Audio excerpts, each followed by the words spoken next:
I would like people to go back and make clear that this case is about the First Amendment and the freedom of the press, and it's absolutely vital to that continued freedom, and that message needs to be made very clearly to the Biden administration and to the Department of Justice. It's interesting to me, having worked with Jen on this case in the UK and the US, how differently I think it is viewed here. I think there's a sense that it's something far away and distant and isn't really a matter for the US, even though this is a US case.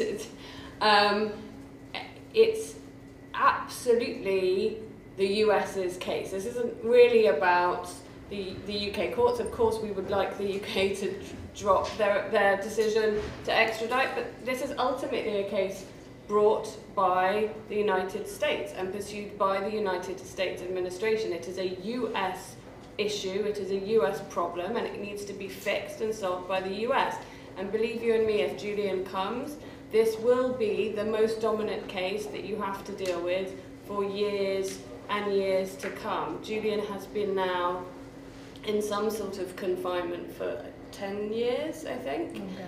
12 years. Including in a maximum security prison in the UK, and I think Jen can talk a little bit more, but very little ability to move about, very little freedom, very little large periods of time in solitary confinement. This is an individual who deserves to be free, who should not be being punished. And it's high time, I think, that the US took this case seriously.